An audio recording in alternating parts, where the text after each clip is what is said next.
trocá-la, substituí-la, né? São os testes que a gente faz. Teste sensor, já falei para vocês. Não sei se vocês conseguiram pegar bem ali, né? Vamos ver se a gente pega um pouquinho melhor aqui, né?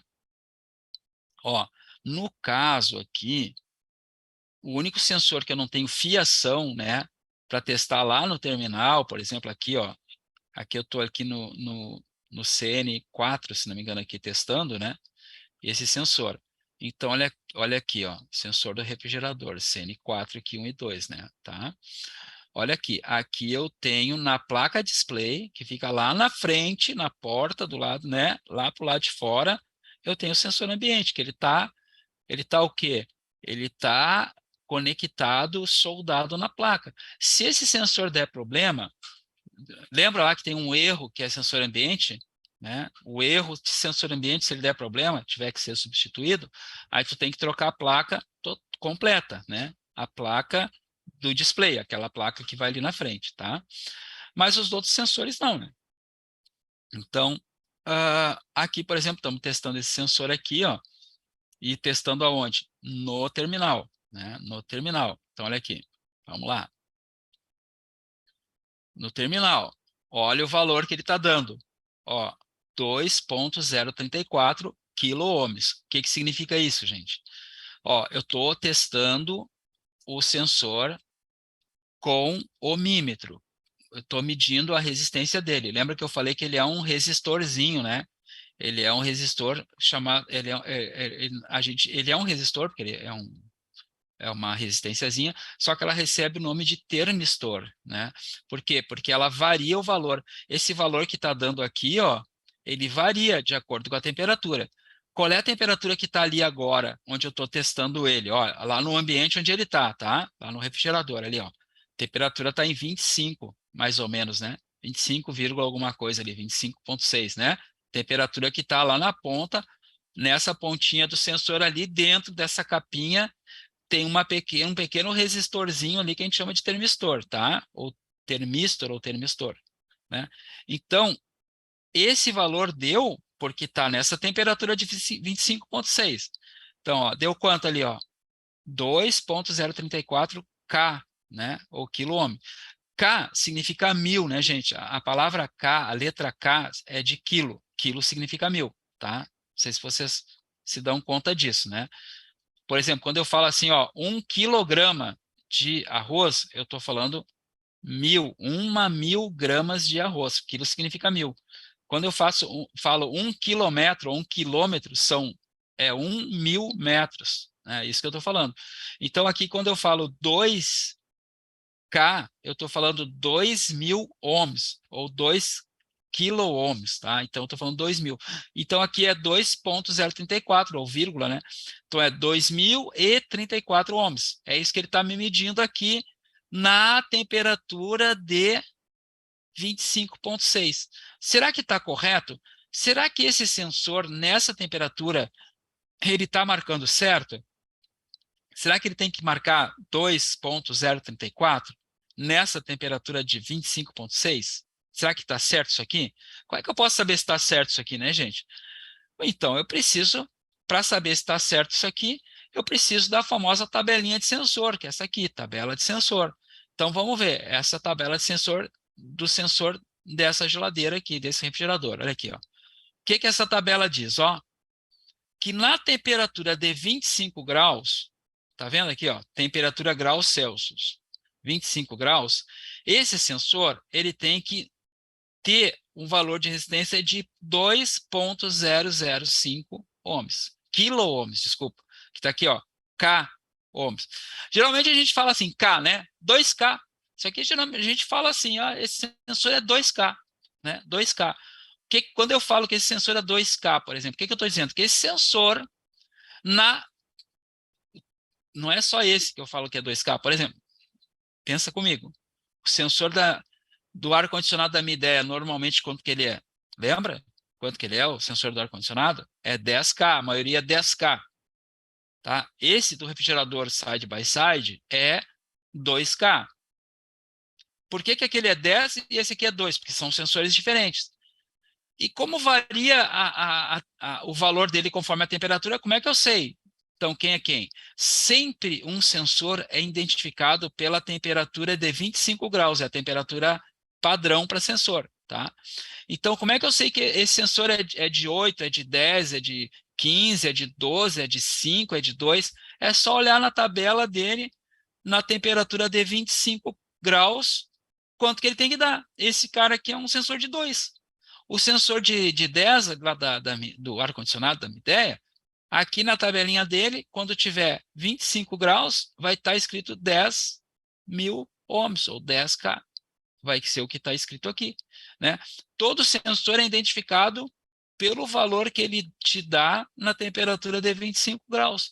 Então, o sensor desse refrigerador é de 2K, o sensor do ar lá, o sensor ambiente, sensor lá, a serpentina do ar condicionado, uma ideia é 10K, o sensor de descarga lá do inverter é 56K, dependendo do inverter, entendeu? E assim vai. Todo sensor ele é identificado pelo valor dele na temperatura de 25 graus.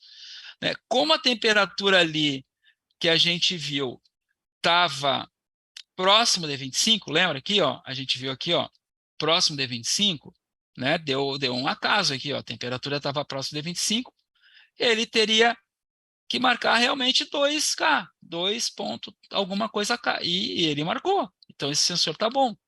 Ah, mas se a temperatura não tivesse 25, quanto que ele teria que marcar? Ah, olha na tabela, né?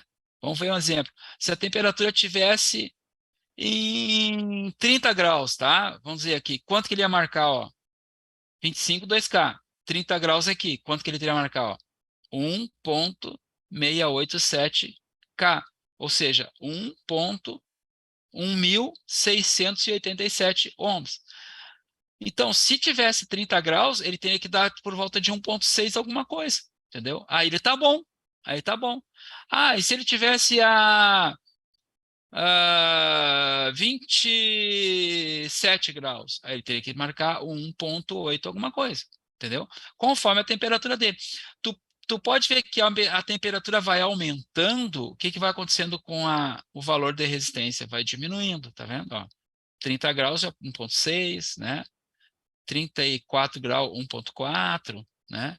E vai indo, ó, aumenta a temperatura, ó, 42 graus, né? 1,0, aumentou a temperatura e vai diminuindo, né? E se eu baixar a temperatura aqui, ó, o que, que vai acontecendo com ele aqui, ó? Temperatura de 10 graus, ele vai passar, ó, 3,9, entendeu? Ó, temperatura de 0 graus, 6,6,5 quase, né? Aumenta, né? Ó, temperatura de menos 25. Pode acontecer, né? Lá no evaporador, lá ele encostado lá, uma temperatura de menos 25, de repente, ele já vai estar com 25K. O mesmo sensor, o mesmo. Viu como ele pode alterar? Então, basicamente, para te testar um sensor, o que que tu precisa? Tu precisa do aparelhinho para medir os ohms, né, que é o ohmímetro, do termômetro para te saber a temperatura e dessa tabela de sensor. É isso que tu precisa.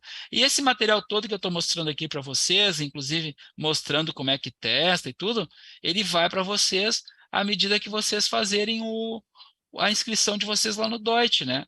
Para nós ter o e-mail de vocês e mandar todo esse material aqui que eu estou apresentando e mais alguma coisa que não vai dar tempo de apresentar hoje aqui, né? Pelos horários, né? Aqui também é outro teste, né? A resistência do evaporador aqui, né? A gente já viu aqui, né? Então, vamos ver aqui, ó. É no CN1 aqui também que sai corrente para ligar a resistência, de qual é o terminal, ó, o 1 e o 3, né? Então, se eu acionar lá o, o autoteste no número 3, né, que aparece o número 3 lá, e tiver com a temperatura abaixo de menos 19, aqui, ó, eu vou conseguir medir a saída aqui para a resistência, que nesse caso aqui é 220, né? Nós estamos testando aqui um aparelho 220. Se fosse um aparelho 110, 127, teria que estar saindo aqui 127, tá? Então, onde é que eu estou testando aqui, ó? Vamos ver se ó, tem que ser o 1 e o 3, vamos ver se foi feito certo aqui, ó. O 1, tá? O 2 não tem nada ligado, conta, conta. Cada espaçozinho mesmo que não tenha nada ligado aqui, ó, tá vendo que tem umas falhas aqui, ó? Ele conta, tá? Então é 1, 2, 3. Olha aqui, ó, qual o valor? Ó, 231 volts, 220, está dentro do padrão. Isso só vai acontecer, não esquecem, esse teste só vai dar certo, ele só vai mandar energia ali naqueles dois terminal quando a temperatura lá dentro estiver abaixo de menos 19. Não a temperatura ambiente, a temperatura no caninho onde está passando o gás ali, né? No evaporador, tá? Ali onde fica o sensor de degelo, ali onde ele está encostado no caninho ali. Ali tem que estar abaixo de menos 19. Daí tu vai acionar lá no touch lá, né?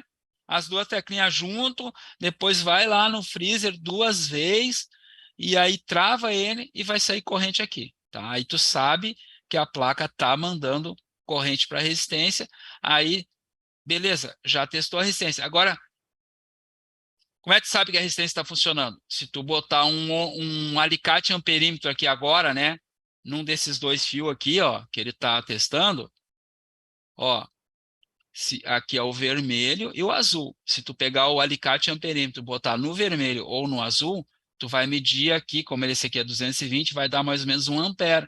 É sinal que a resistência está funcionando e está aquecendo, senão não teria corrente nenhuma, tá?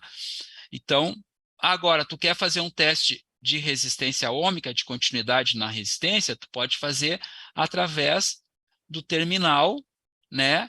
Aí tu tira lá, aí isso aqui a gente chama de teste sem carga, sem estar ligado.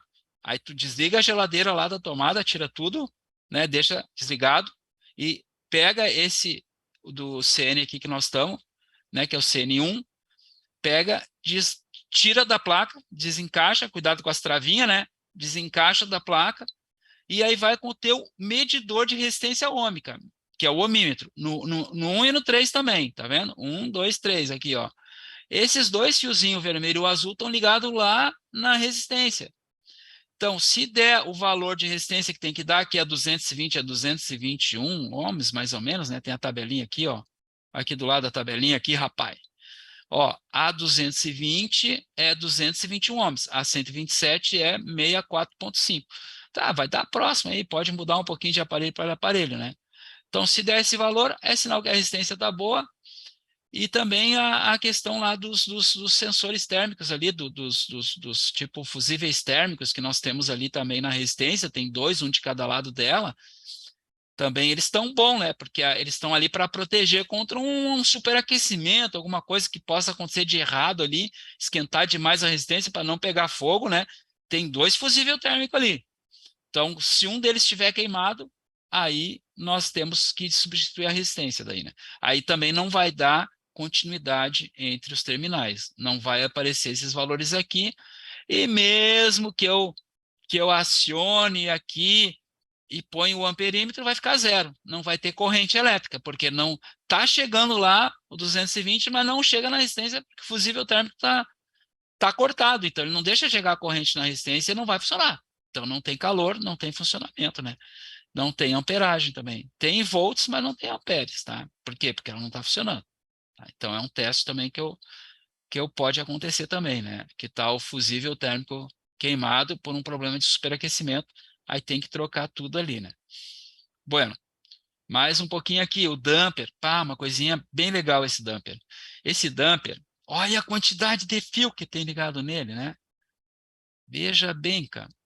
Ó, são 1, 2, 3, 4, 5, 6 fios, tá? No damper. Então, esse damper, para quem está acostumado com o damper mecânico, o que é um damper? É uma janelinha que abre e fecha para deixar passar o ar frio, né? Que vem do evaporador. No caso desse refrigerador, é para deixar passar para a parte de refrigerador, né? Aqui do freezer vem ali do evaporador ali que está gelando o ar, vem para aqui uma parte aqui para o evaporador aqui para gelar aqui o refrigerador, a parte que é o refrigerador. Então esse damperzinho vai abrir e fechar para gelar. Então esse damperzinho aqui ele é elétrico, né? Eletrônico, elétrico, eletrônico. Então ele trabalha, abre e fecha só. Não é que nem aquele outro que a gente está talvez mais acostumado, que é aquele mecânico, que ele vai abrindo e fechando devagarzinho. Não, esse carinha aqui abriu e fechou. Pá, pá. Né? Não tem meio termo. Ou ele abre ou ele fecha. Então, como é que ele abre? Ele abre mandando 12 volts nos terminais 5 e 6, tá? Aqui é os terminais de abertura. Então, tá na hora de abrir, ele taca ali 12 volts no 5 e no 6 aqui que ele está testando aqui, ó, 11,17 volts, tá? Então, abrir, deu corrente ali no 5 e 6, ele abre. Pô, a temperatura atingiu ali, vamos fechar. Aí ele manda a corrente no 7 e no 8. Aí fecha, pum, ao contrário, daí fecha, né? Fechou, tá? Então, assim que ele faz. 5 e 6 abre, 7 e 8 fecha, pum. E aqueles outros dois? O que é aqueles outros dois? Tem até um símbolozinho aqui de um negocinho que vai e volta, que é um símbolo de resistência. Então, aqui o 9 e 10 é para ligar a resistênciazinha do damper, que é esse fiozinho que tá vendo ali, ó. Esse fiozinho que tem ali, ó, tá vendo? Esse fiozinho é uma resistênciazinha, cara. 12 volts, 0,5 watts. É só para não deixar juntar umidade aqui que pode congelar e travar o damper, entendeu? É só isso, um levezinho, um aquecimentozinho muito levezinho para não deixar formar ali alguma coisa de umidade e gelo que possa travar o damper. Então, só para isso que serve, fica o tempo todo ligado, mal e mal dá um calorzinho de nada ali, não prejudica ninguém, não faz mal para ninguém, tá? Beleza. Bom, interruptor da porta abre e fecha, né? Ligado, desligado. Então aqui tá, um tá no CN4, outro tá no CN10. Então, ligado, né? Tá aqui, ó. Porta aberta, continuidade. Então vai dar continuidade, vai aparecer 0, 0,5. Se for, né, se usar o ohmímetro lá na parte de continuidade, que tem um apitinho, né? Com a porta aberta, vai apitar, né? Vai dar continuidade entre os dois terminais do, do nosso interruptor da porta. O freezer, interruptor da porta freezer é a mesma coisa. Com a porta aberta, dá continuidade. Fechou a porta, ó, não deu mais continuidade. Esse é um teste que tu pode fazer. O interruptor, ele liga e desliga, né? Dá continuidade e tira a continuidade. Então, aí está feito o teste para ver se está funcionando o nosso interruptor da porta, tá? Bem simples, tá? Aqui nós temos, então, os LEDs, né? Os LEDs trabalham com 12 volts também, né? Então, a gente pode testar se está vindo energia, né? Através do CN4, tanto para o LED do freezer como para o LED do refrigerador. Então, aqui nós estamos testando, né? Tem que ser com a porta aberta, né? Para vir energia. Então, abre a porta e através do CN4, no 11 e 12, energia para o LED do freezer. No 13 e no 14, energia para o LED do refrigerador. E aí a gente pode ver se está funcionando a questão de alimentação dos LEDs, tá? Se está mandando ou não está mandando lá. Beleza? Isso, inclusive, é um teste com carga, né? Eu estou mandando energia, estou vendo se a energia está indo. Se está indo, tem que funcionar. Tá? Teste compressor, tchê. É um compressor padrão, né? Compressor monofásico, não é um compressor inverter, né? A alimentação vai ser ou 127 ou 220 volts, e os testes normais que a gente faz em compressores, né? Que a gente já está acostumado, inclusive com compressores convencionais em ar-condicionado também. Nós temos 3 terminais, os 3 terminais têm que ter continuidade. Como é um compressor monofásico, a continuidade, o valor de ohms vai ser diferente entre os 3 terminais, né? E eu nunca, mas nunca, nunca mesmo posso ter continuidade entre o terminal e a carcaça, né? A carcaça do compressor. Quando eu tiver continuidade entre o terminal elétrico do compressor e a carcaça, eu tenho fuga de corrente para a massa, né? O compressor a gente fala que ele está em massa, então ele está condenado, tá? Então não posso ter essa questão. Os componentes que eu tenho junto ali com o compressor é o PTC, relé PTC, né, que a gente usa atualmente, os relé PTC. Vocês vão ver que todo o compressor que trabalha com fluido inflamável, ele é obrigatoriamente tem um relé PTC. No caso de troca de relé, pessoal, nunca coloque aquele relé com a bobininha, sabe? Aquele relézinho com platinado. É proibido. Tem que ser relé PTC, porque é a segurança, né? Caso de um vazamento de um gás inflamável, né? Se eu tiver aquele relézinho com platinadozinho, aquilo pode dar uma faísquinha e acender o fogo ali no gás, né? Apesar de ser pouquinho gás que vai, mas sempre pode dar um susto no cliente, dar alguma coisa, né? Algum problema. Então, sempre nos compressores de R600 ou R290, tu sempre vai usar, sempre vai ter relézinho PTC, tá? E esse tipo também de protetor térmico, que é blindado, né?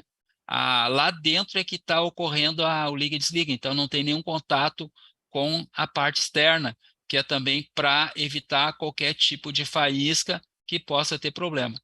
E também nesse tipo de refrigerador a gente tem um capacitor que também precisa ser testado, né? Sempre recomenda-se testar um capacitor com capacímetro. É a única coisa que vai me dizer se o capacitor está bom ou não está. Esse refrigerador, ele usa esse compressor, no caso, na verdade, né? Ele usa um capacitor de 12 microfarads para o 127 e 5 para o 220. Então, o teste dele nós vamos fazer sempre com um capacímetro. E, assim, para encerrar essa parte assim mais técnica, né, a parte do fluido com R600, que é um fluido inflamável e exige certos cuidados, né, gente?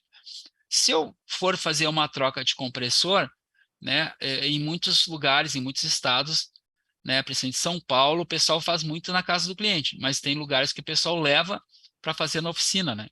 Então, mesmo na oficina ou na casa do cliente, e na casa do cliente mais importante ainda, né, é o cuidado com a segurança, né? Porque como é um fluido inflamável, né, ele pode pegar fogo. Então, por exemplo, na hora de retirar esse gás, não precisa recolher com recolhedora, por quê? Porque ele não é um gás, não é um fluido refrigerante que vá poluir a natureza, porque como ele é um refrigerante natural, esse gás é retirado do petróleo, é uma coisa natural, ao ser solto na natureza, ele vai ser absorvido pela natureza tranquilamente, não vai incomodar, não vai criar nenhum tipo de problema. Então ele pode ser jogado na natureza, só que ele é inflamável, então tem que ter cuidado. Então existem mangueiras que a gente usa, a gente faz geralmente como é que a gente faz? A gente faz ou usa uma válvula perfuradora, um alicate perfurador, para jogar esse fluido, né, deixar ele para a natureza, geralmente numa janela, uma mangueirinha com 5 metros, te joga numa janela, né? Depois a gente não vai dessoldar os canos, porque como é um fluido que ele ainda fica um pouco lá dentro, mesmo que tu fure e deixe ele sair uns 15 minutos pela janela, ou pela porta para um lugar mais ventilado, ele ainda vai ficar um pouco lá dentro. É normal, ele não tem uma pressão tão alta assim que ele vai sair, né? Inclusive, quem está acostumado a trabalhar com esse tipo de gás, né, de fluido, ele trabalha normalmente numa pressão abaixo, né, de zero ali no manômetro, né, abaixo da pressão atmosférica. Então, ele não é um gás com muita pressão, então ele vai demorar para sair, vai sair, não vai sair todo. Então, quando eu for trocar o compressor, por exemplo, eu tenho que cortar, né? O certo não é dissoldar os canos, é cortar. E também fazer passar um nitrogênio dentro para tirar o restinho de algum gás que ficou lá dentro ainda. Então, fazer mais passar um pouco de nitrogênio por dentro da tubulação também para tirar o restinho desse R600 que possa ter lá dentro, né? Então, isso aí, fazendo esses procedimentos de segurança, depois a gente pode fazer a solda do compressor novo direitinho, né, com todo cuidado. E antes de colocar de novo um fluido refrigerante inflamável lá para dentro, a gente vai testar vazamento. Como? Coloca nitrogênio e faz o teste, porque aí tu teve que fazer várias soldas, né, gente? Ou então tu usa o alicate Locring também, a junta Locring, que daí não precisa fazer solda, é mais recomendável até. Mas de qualquer forma, depois que tu até colocou a junta Locring ou fez soldas, tu vai ter que fazer um teste de estanqueidade antes de colocar o fluido inflamável. Então tu vai colocar uma pressão de nitrogênio mais ou menos ali de 100 a 150 psi e vai testar com espuminha de sabão ou com detector de vazamento, para ver se ficou algum vazamento. Se ficou, aí o nitrogênio vai sair rapidinho, fácil, e tu vai lá e refaz o que não ficou bom. Depois que tu tem certeza que não tem vazamento, aí tu vai fazer a carga por balança, quer dizer, antes tu vai fazer o procedimento de vácuo, né, gente? Que é a coisa mais, né, mais antiga do mundo, né? A gente sabe que o vácuo, a importância do vácuo que tem, né, que é retirar a umidade de dentro do sistema, porque a umidade, se ela ficar lá dentro do sistema, nós temos dois problemas nos refrigeradores e freezers, né? Um problema é o entupimento de capilar, porque a umidade, quando chega aqui no evaporador, né, quando ela chega no evaporador aqui, que ela vem passando pelo capilar, ela chega no evaporador, essa umidade dentro da tubulação ali, ela vai virar gelo e não vai permitir a passagem do refrigerante. O nosso refrigerador não vai funcionar, não vai gelar, né? Então, através do procedimento de vácuo, eu vou tirar toda a umidade de dentro. Então, não vai haver esse problema de entupimento, né, por umidade. E também uma outra coisa que também é mais perigosa ainda é a formação de ácidos, né? A umidade dentro, que se eu não tirar a umidade dentro do sistema, essa umidade, junto com o fluido refrigerante e o óleo, forma ácidos que podem e vão atacar o compressor, né? A própria umidade em si é danosa para o compressor também, né? E aí, como, imagina, nós damos 10 anos de garantia no compressor, né? Então, se a gente não fizer um procedimento de vácuo bem direitinho, retirar toda a umidade lá de dentro, além de nós termos problemas de entupimento, também nós vamos ter problema de desgaste do compressor. Então, a gente precisa fazer esse procedimento de vácuo com uma bomba de vácuo de duplo estágio e, preferencialmente, recomenda-se usar um vacômetro para ter certeza que o vácuo ficou bem feito. Sendo que sempre que eu utilizar vacômetro, tem que ser o vacômetro digital, e eu tenho que ter o meu equipamento, meus manômetros, as minhas mangueiras, os meus vedantes de mangueira, todos em bom estado, porque senão eu não vou conseguir chegar no vácuo que a fábrica pede através do vacômetro, né? Que é um vácuo entre 250 e 500 microns, né? Meu teste de estanqueidade, né, se eu não fiz antes, ou repetindo ele agora, através do manômetro, eu posso fazer também através do vacômetro, né? Eu tenho que atingir um vácuo de 250 a 500 microns, aí eu desligo, fecho o meu manifold, desligo a bomba de vácuo e fico monitorando com o meu vacômetro. Então, se ela subir ali até 700, entre 700 e 800 microns, e segurar ali, permanecer, tá show de bola, toca a ficha, pode fazer a carga de gás. Se continuar subindo e parar lá por 1.200, se ficar lá, não subir mais, ainda tem um pouco de umidade. Então, o ideal é quebrar o vácuo com o nitrogênio e fazer mais um tempo de vácuo novamente para retirar o resto da umidade que ficou lá dentro ainda. E aí eu faço um segundo teste, vai ficar bom. Se ele continuar subindo, subindo e não parar de subir, é que eu tenho um vazamento, né? E quem mandou não fazer o teste de vazamento antes, né? Vai ter que pressurizar com nitrogênio de novo e achar onde é que está esse maldito desse vazamento, tá? Então esse aí é o procedimento normal que a fábrica pede, então é tudo dentro que a gente já conhece e está acostumado a fazer, tá? Então, beleza, é isso aí, gente. Só dar um spoiler para vocês, mostrar um lançamento, né? Que vai vir aí, o nosso side by side conectável, né? Ou que eu posso conectar no Wi-Fi da minha casa e aí controlá-lo, ver o que está acontecendo. Tô de férias, vamos ver um técnico onde é que vai estar de férias, né? Pô, se o cara trabalha bem, ele até pode estar num lugar bom de férias, né? Se ele sabe cobrar, trabalha direitinho, ele pode até fazer umas férias bem legal, né? Quem sabe até lá em Miami, né? Então, de lá ele vai pegar o celular dele e vai ver como é que está o side by side dele que está em casa, se está tudo bem, se está funcionando, como é que está as temperaturas, né?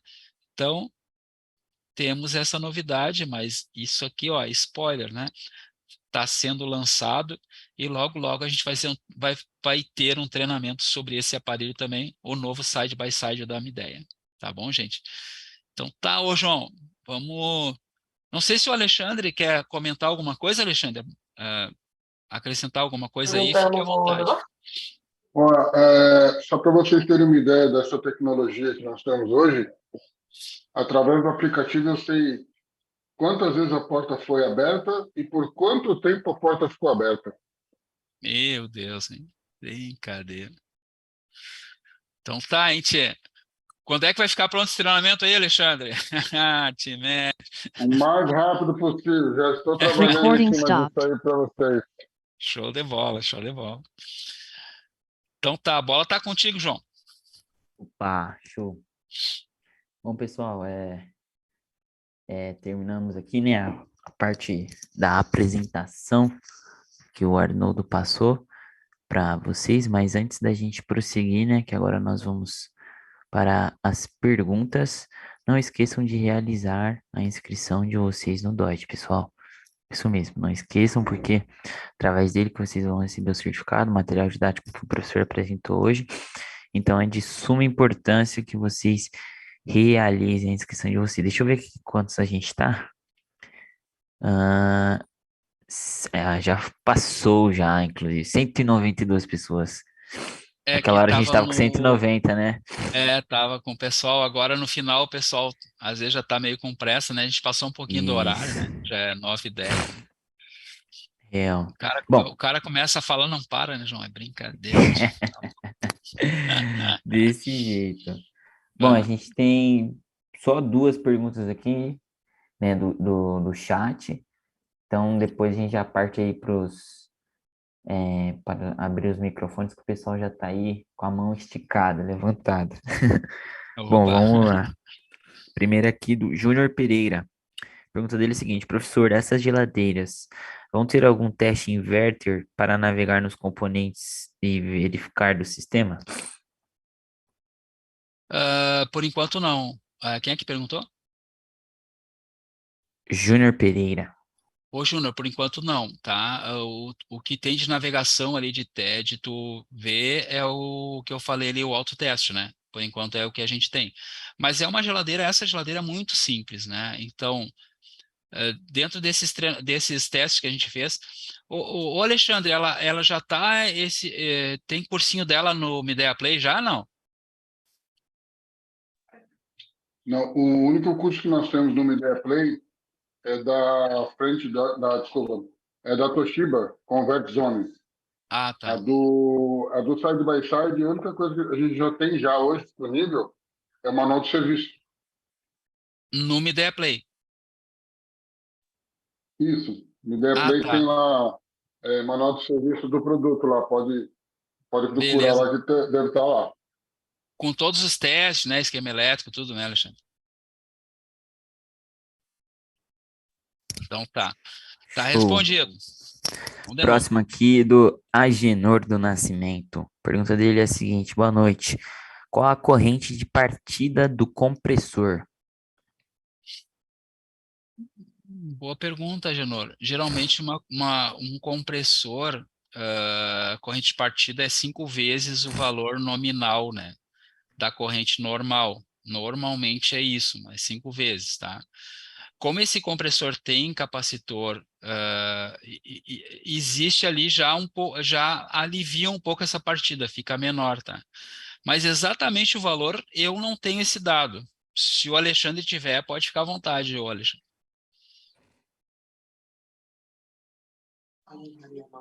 Não, o único dado que tem é valor de LRA, mas ele não é um valor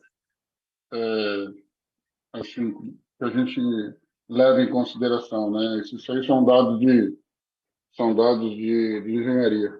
Isso. E aí, Ah, como você falou, né? Como tem esse capacitor aí de partida, ele quer ajudar ao funcionamento do produto.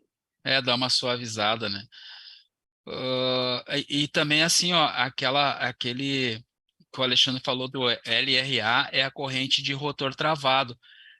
Se um dia esse compressor travar por alguma coisa, ele vai chegar naquela corrente. Mas todo compressor tem esse valor, né, colocado ali porque é um valor que é obrigado o fabricante a colocar, né?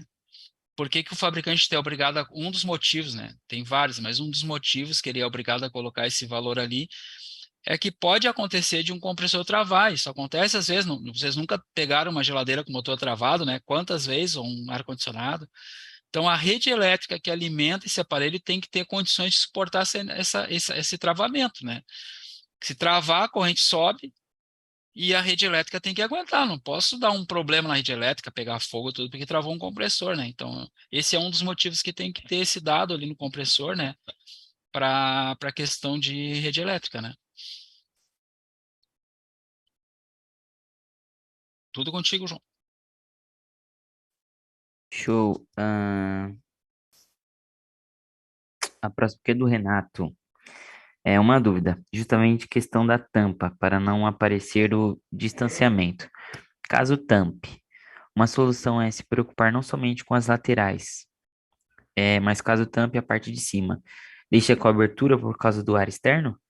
Isso é porque eu estou me formando em design de interiores e isso é justamente uma dúvida que vai me ajudar muito.